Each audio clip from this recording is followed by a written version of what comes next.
All right. Good evening, everyone. Thank you so much for everyone who's here joining us tonight. So tonight we have Tom Fuentes with Pacific Western Bank, and we're just going to go over about learning about what your money values are and what influences they might, influence your money spending, things like that. So I'll go ahead and pass it along to Mr. Tom Fuentes. Thank you very much. So this is actually a real short one. We'll probably get done a little early, but we'll make sure that we have time for the questions if there are, because this is super short. But yeah, this is going to be your money values and influences. We're going to discuss values, what they are, why they're important, and how they influence your financial decision.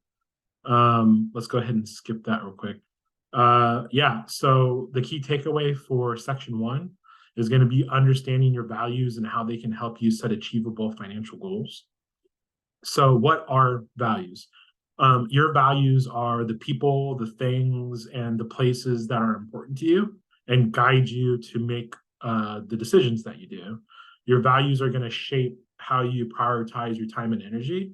And probably most importantly, because we're doing financial literacy, your money, right? And how it affects your money.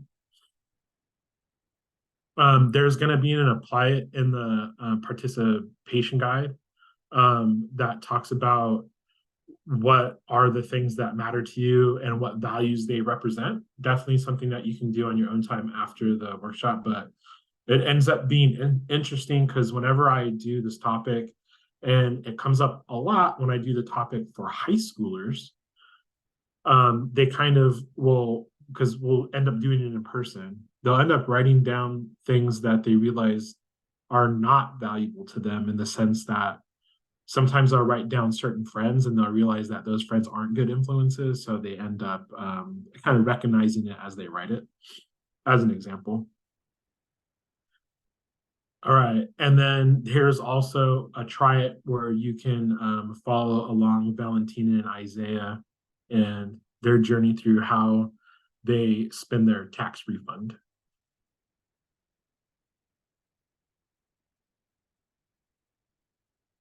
So that is fast for section one. Let's just go back to um, the, that's a little too fast.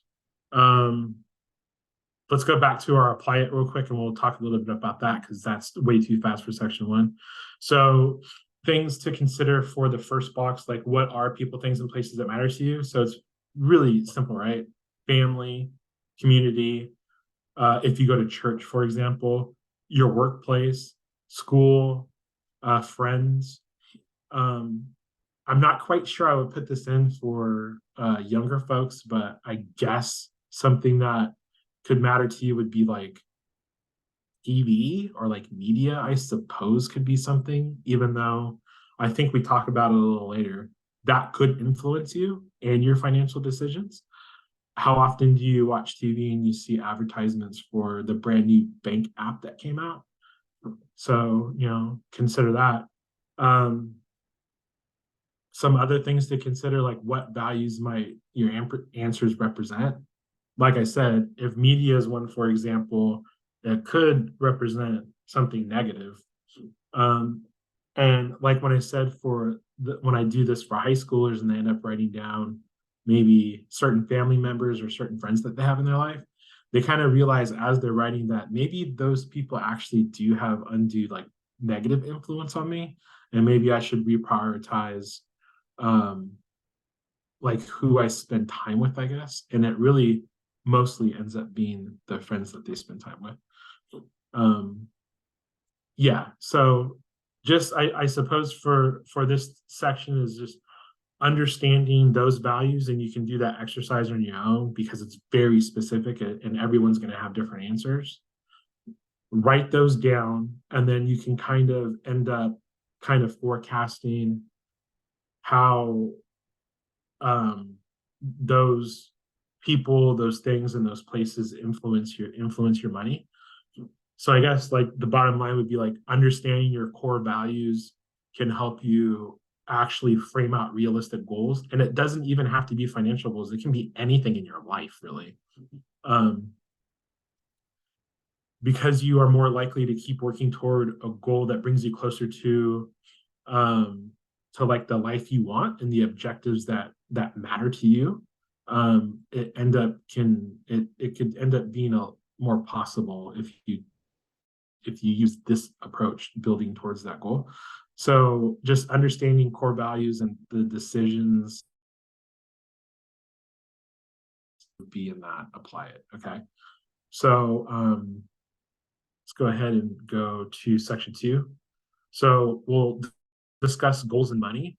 Some key things: know how goals are related to your financial decisions.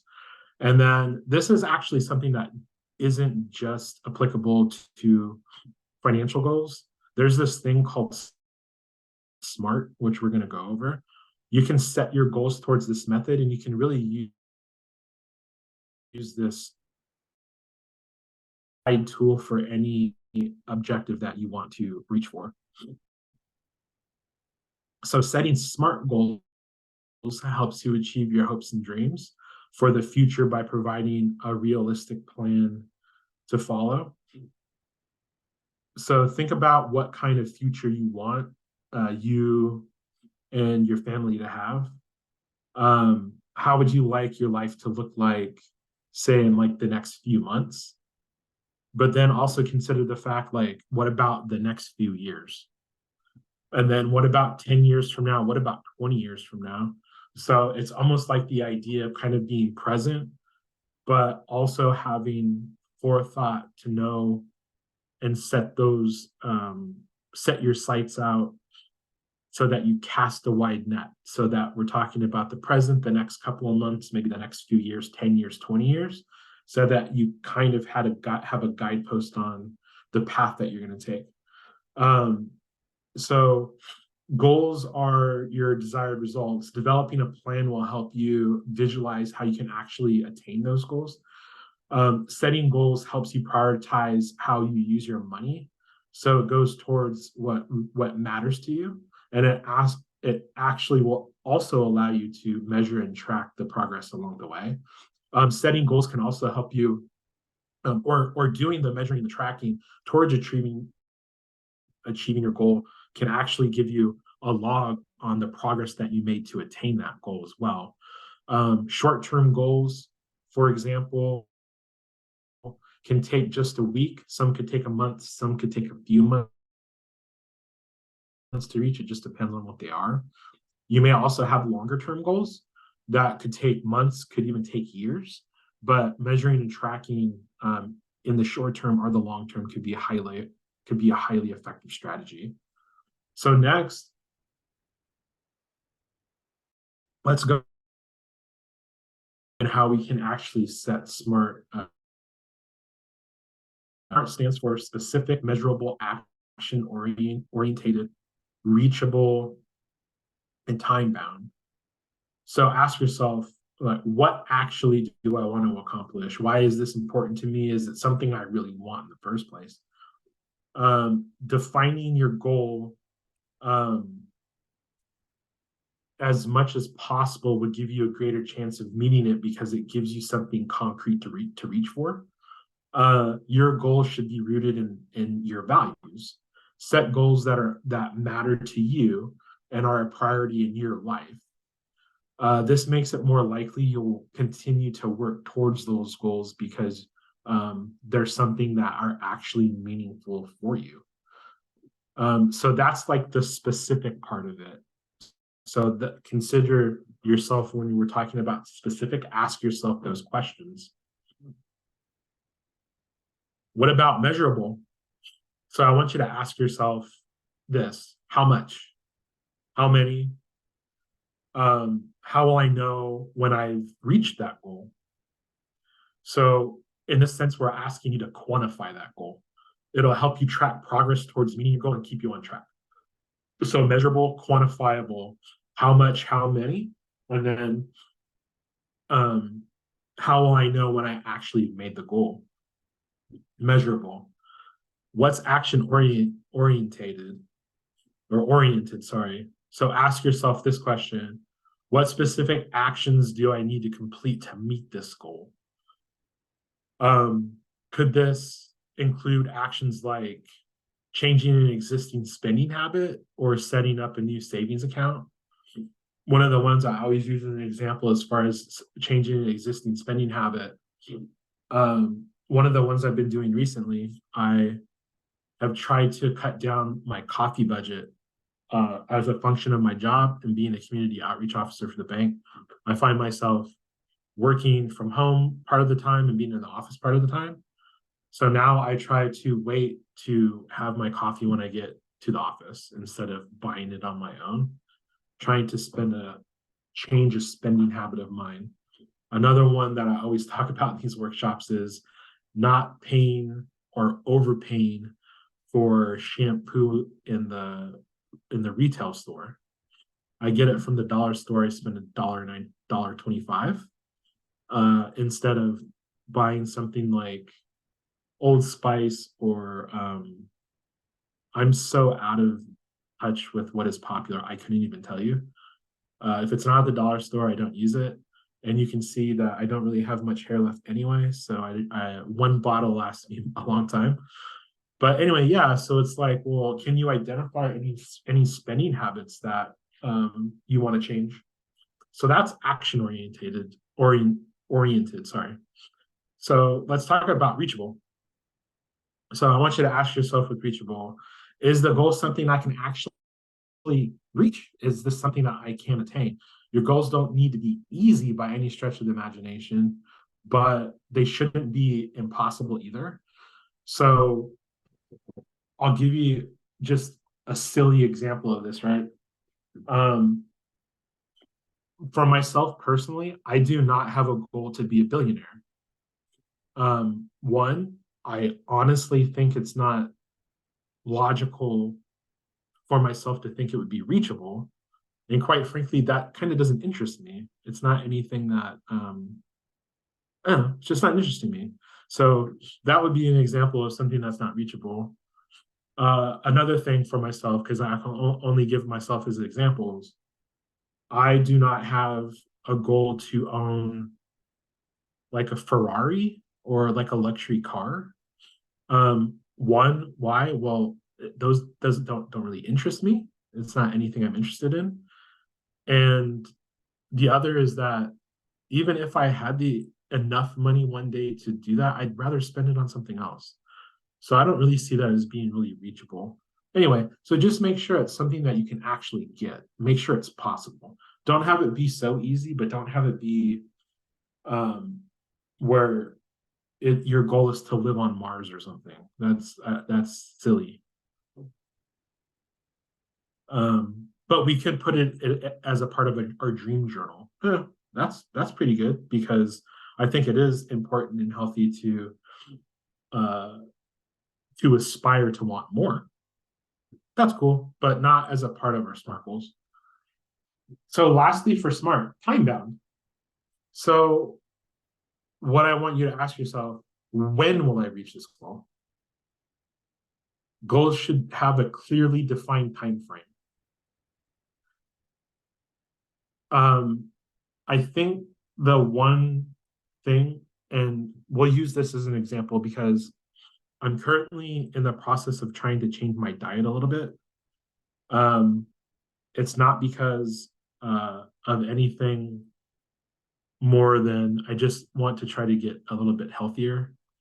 I think when it comes to exercising, diet, and these kind of things, I think getting started is always the hardest. Just like if we were to have a goal where we wanted to save $1,200 at the end of the year. Well, $1,200 is $100 a month. Doing that first 100, that first month is the hardest thing to do. Just getting started is hard. So when we talk about time bound, we need to make sure that we're putting restraints on ourselves so that we're actually setting goals that are realistic. If we're not putting time constraints on it, when are we actually going to get to it? And as far as the habit that I'm trying to change as it pertains to my diet, it's something that I've been putting a lot of thought into the last month.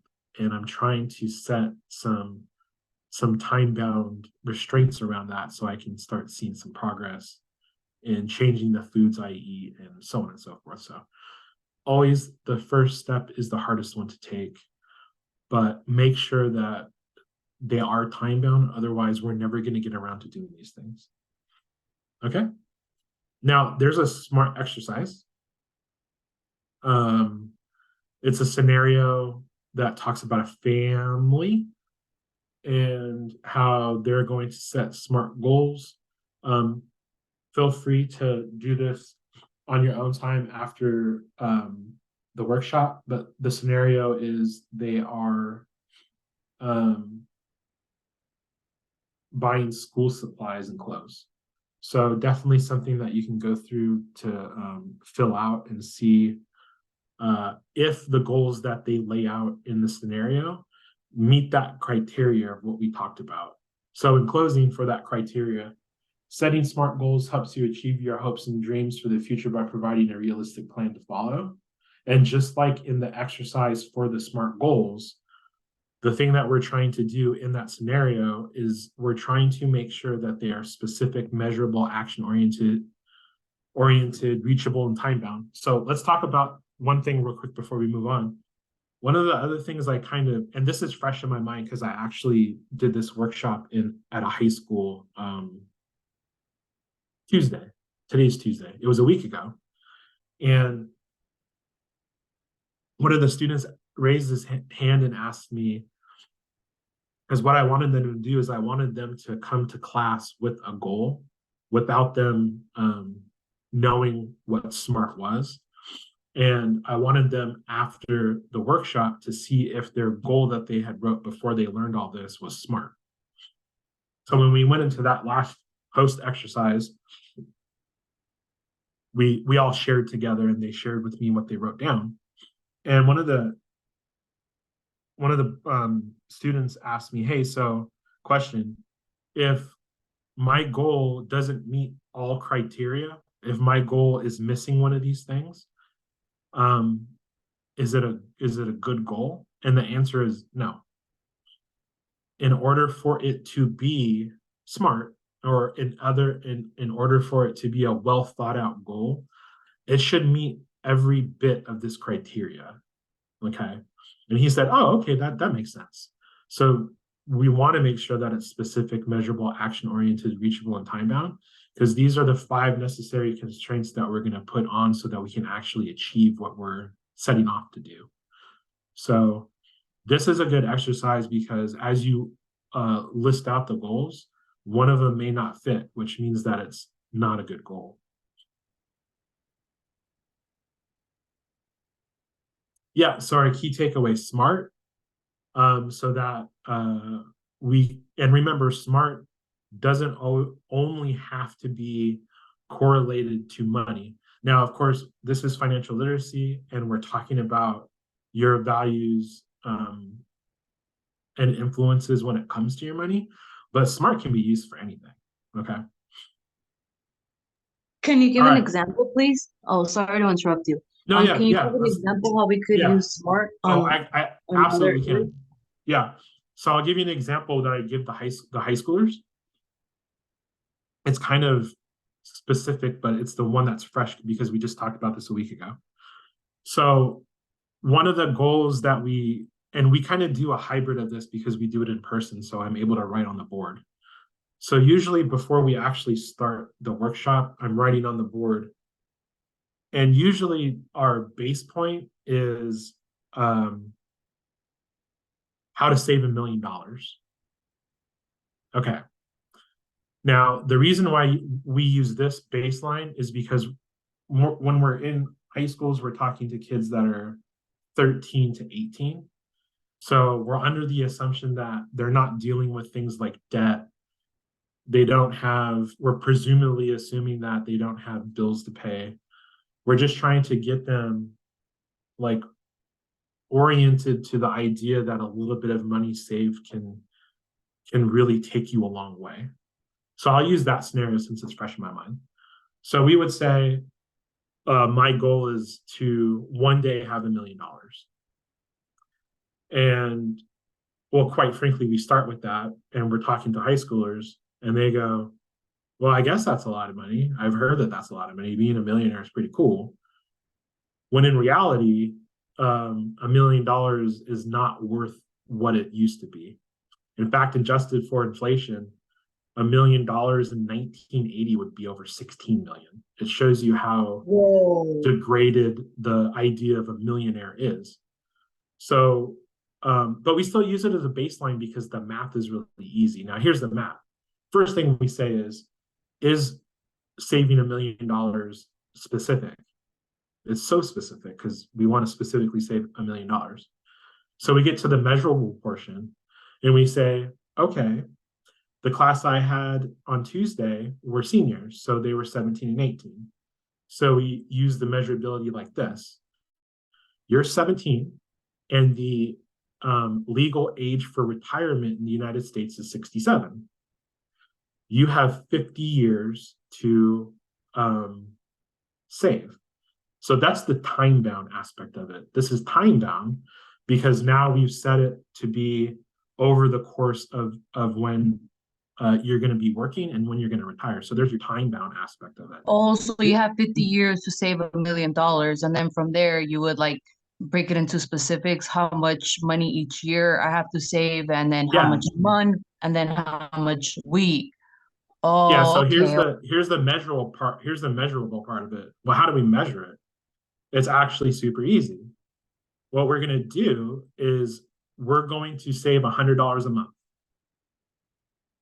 We're going to save $100 a month, which is $1,200 a year, and $1,200 a year invested into, and we always use this as an example because it's a very easy vehicle that you could use to invest your money in. It's called an index fund. Now, we won't go specific into it because it doesn't fit our criteria here, but an index fund mirrors an index of the stock exchange. So the one that we always use is the S&P 500. I won't go into specifics, I'm but sorry, the I'm sorry. reason, I know you don't want to go into specifics, but I'm writing it down, so I'll look it up on my own time. You said index fund, and yeah, so the one that's that we related to the use is stock called the exchange. S&P 500, S and then P as in Peter. as in Paul, S and P. 500.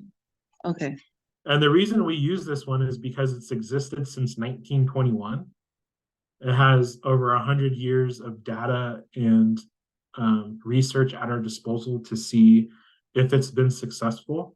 And in fact, it has. Since 1921, it's returned 9% returns, which is a lot higher than a savings account. So that's our measurable aspect of it. We're going to invest $1,200 a year into the S&P 500 index, which grows and compounds our money over time at 9%. So what you end up getting at the 67-year age is you get $1,067,600. So there's your measurable part of it. It's measurable because we know the vehicle in which we're investing in, and we can see it be attained over time. Now, the action-oriented part of that, is it action-oriented?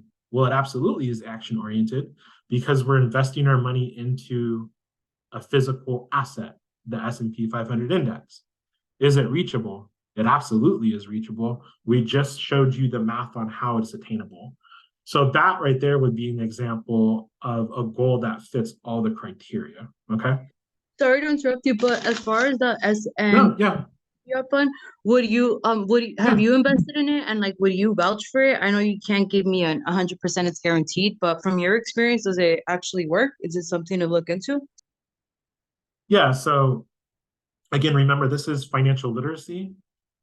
By no means are the lessons that we talk about in these workshops advice. They're not. It is just an attempt at showing what is possible. So by no means do we ever give financial advice. I am not an expert. People that work for the bank aren't experts when it comes to things so specific. So no, definitely not advice. Now, what I can say is that because this specific index has existed for over 100 years, we have the data, we as like the public, this is public information, have that data, have that information at our fingertips. And it shows us that indeed it has delivered 9% returns over those 100 years. Would you consider that enough proof? It's up to your own risk tolerance and your own goals. So that's probably as much as I would be able to say. It's not advice, but it's definitely a very popular asset that a good percentage of regular investors like myself, or those who have 401ks or Roth IRAs or regular IRAs, they definitely use this as a vehicle to invest because it has a good track record. So that's as specific as I think I could be. Yeah. Thank you. Thank you. You explained that very well. I understand. Yeah, that's something that I've always wanted to know is, I guess, people that have experience on that, I guess what are they doing, I guess, so kind of to try to mimic their behavior. But I understand that you're not giving financial advice. And I appreciate your feedback. Yeah, and there's two paths that can be taken if this is something that you're interested in beyond this workshop. One would be you can go to Yahoo Finance or Google Finance or some other reputable news or media organization that has like a finance tool. I like Yahoo. I think it's pretty easy to understand as far as how they lay the information out. Go to Yahoo Finance and type in S&P 500 index as an example. By the way, there's thousands of index. This is just one that we talk about because it's been around for so long. But yeah, you can do some reading of your own. Here's the second path that you can take, and it's definitely one that I had to take and wanted to take a long time ago, not only as a function of the job I do in facilitating financial workshops, but also because this kind of stuff really interests me. Go to YouTube, type in like stock. I'm not quite sure what a good search keyword would be, but there's definitely people out there that have really professional YouTube channels whose sole purpose is actually teaching financial literacy, but being more specific about what they do. Here are some popular examples, actually. So one could be Graham Stephan. He's a younger guy who has a very popular channel. Another is Andre Zick. Another individual who's been around for a long time, who's well known as Dave Ramsey. Another person who's a little bit newer that talks about budgeting specifically, and it's all he does is Caleb Hammer. So yeah, there's a lot of, those are the ones that come to mind. But yeah, there's a ton of information that can be accessed on YouTube that could give you a little bit more specifics when it comes to setting a financial goal, we'll say, okay? And I believe this may be our last one here, but let's talk about external influences really quick. So external influences impact financial choices. Use strategies to stay focused on your goals. So earlier we discussed the impact of your values on financial decisions. So other factors also influence these decisions. Messages about money can be so widespread you don't even realize that you are being influenced. And here's another thing too, I'd say, because remember, these concepts can be applied to things beyond money. Whenever we open our phone, our laptop, turn on our TV, and we consume media, it doesn't matter the source, we are being influenced. And that's just the cost of being entertained, I suppose. It could be political, it could be social, it could be money. So there's a lot of things influencing a lot of different aspects of our lives. It's just up to us to understand and recognize those external influences. So what are some? Well, advertisements, media, celebrities, friends. You know, it can come from a whole different array of sources, but I think it's important for us to kind of know what's going on. These influences can be productive and help you with your goals, maybe, but sometimes the influences can be unproductive and can totally get in your way because, well, you're being sold something or it's something that's negatively influencing your behavior. So it's important to understand how each factor can influence your financial decisions that you have. A lot of people are selling a lot of different things. Talk about celebrities, for example. This is not anything I'm really interested in. However, I mean, I can't even escape it in trying to maybe make a purchase of like new shoes. A lot of celebrities have brands of their own and they have what do they call it? They're influencers. So you know, are we going to be a part of their agenda? Yeah, so something to consider, I suppose. So if we think broadly about advertisements, it's definitely something that can be unavoidable. So we talked about like the idea of opening our phone. I do not do social media, barring YouTube. That's the platform I use because I think it's very informative. And you can find out a lot of cool things on there. I don't use anything else, but I'm being advertised to on YouTube. I do not have the premium account. I do not want to pay for the premium account. So I get ads all the time. And I've done a really good job of just blocking it out mentally. So now if I'm watching it on the TV even, I have my remote. When the ad comes up, it ticks down from 5 or 10 seconds. I don't even see or hear it anymore. I just mentally block the stuff out and I hit okay, and it goes back to the program I was watching. Or if I'm on my phone watching something, I have my finger all set to hit skip now. So I'm not trying to. You're not I trying to don't want to buy, be. you don't want to buy into all the advertisement. Yeah, I may be one of the few people that doesn't want to be influenced. Mhm.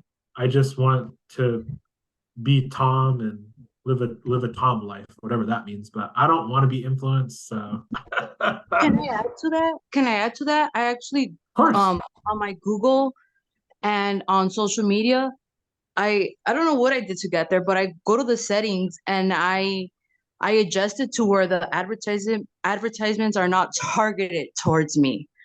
Um, Hmm. I'm not really sure say that. And then I also wanted to mention that I saw it was kind of like a documentary or something, or it was just where they were talking about it, where different people they went to the same website and all of the people had a different price for the same thing. But I guess like their internet browser adjusts it, if that makes any sense. it does. It does. I know exactly what you're talking about. On my Google account, I also have advertisements turned off, everything. Not only that, I use a VPN that I log into that will block my location or change my location. And I also use DuckDuckGo, for example, which they claim is better on privacy sensitivity or whatever. But yeah, you're right. You're not only are you being influenced by these four outside factors, but you're being influenced by companies too, because you're right. Based on the analytics gathered by Google, for example, you will be targeted a specific product, and it will be a different price sent to you than it would be to someone else based on your web history. So I know exactly what you're talking about. Very, very familiar with that. Social pressure in advertising, obvious, right? Human nature. I want what someone else wants. One of the quotes that we use for this one often in for the high school workshops, and I feel so bad because I can't remember what US president had this quote, but very famous quote, comparison is the thief of joy. We are humans and we want what others have, but it was said 70 years ago that when we compare anything to anything, it just robs us of any satisfaction. And it's such the case for everything, right? Advertisers spend money to influence you and how to spend your money. We already talked about it, like Brenda was talking about. Google specifically having you buy a product and getting charged a completely different price than someone else would. That's something that they do. Impulse purchases can make it harder to achieve your goals. This is one thing that we talked about the last time we did this workshop. At that time, for that workshop, I went to Five Below, and I may have been there one of the first times I ever went there. I don't even know why I was there, where you have to walk through the aisle of impulse buys before you can actually get to a cashier. They do this at Burlington too. They do it at Ross as well. You can see I'm a discount shopper. I'm not paying full price for anything. And they make you walk through that long line so that they hope that you add some ear pod, or what do you call them? Earbuds or socks or underwear. Is that the reason why they do that long line? Impulse buys. Oh, I mean, they're my putting it gosh. right in front of your face. And they're not shy about it. Yeah. Okay. They're just not shy about it at all. Thank God I really try not to buy into that. I'm like, okay, I came here for what I came here, and that's it. Keep going. And I mean, I fell victim to it too, because they're very strategic when they did this. I went to Ross a couple weeks ago to return something. And even when you're returning something, they make you walk through that thing. And I bought a box of cookies. They're delicious, but Yeah. I fell for their trap. Mhm. I may have one of those cookies tonight after dinner. But you see, like, I went to go return something, but bought something. That's marketing, right? Strategies, right? Strategies to stay focused.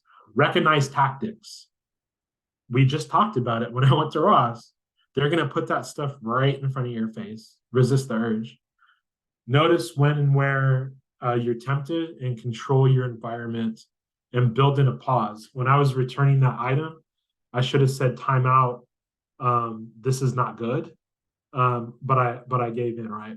So talk yourself out of some things. Calculating hours or days an item is worth is an interesting concept. So you can take the cost of an item and divide it by your hourly wage. It'll equal the amount of hours it could take to actually pay for that item. So that's like a tricky way to figure out whether or not on Black Friday, for example, I could afford that 65-inch TV, or heck, even needed to buy another TV, right? It's a good strategy to do. Here's another apply that you can do on your own that is specifically related to impulse purchases. And we bring it ourselves to a conclusion. I asked if there's any question, and just remembering that we're talking about your money, but external influences are going to come down from a multitude of different directions and can influence multiple different aspects of your life. So yeah, watch out. Any questions before we end tonight? Yeah, is there anything I can do for you? A Yelp review, a Google review, a survey? Oh, no. But thank you for offering. But no, we're all good. Okay. Appreciate And it. if I want, do you have a YouTube channel that I could follow? I like the information you gave me in regards to the stocks. I do not, Prior to being poor.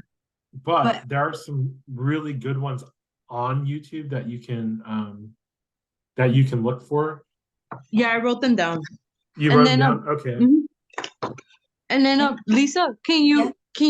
are you, is this gonna be posted in Home Again LA so I could like rewatch it? So we actually post these up on YouTube. So once I upload the video, I will send you or add you to the link so that way you can have access to it. Okay. And is there anything I can do for you, Lisa? A Yelp review, a Google review? We're good. Thank you. All right. All right. All right. Well, thank you guys. Thank You guys you. have a Yeah, good thank day. you. All Yeah, right. I'm you too. Lisa's favorite client. Thanks. All Yeah. right. Have a good day. Thank Bye. you. All right. Bye, Bye. Tom. Thank you so much again. Thank All you. right. All Have a right. good night, everyone. You too. Bye-bye. Bye.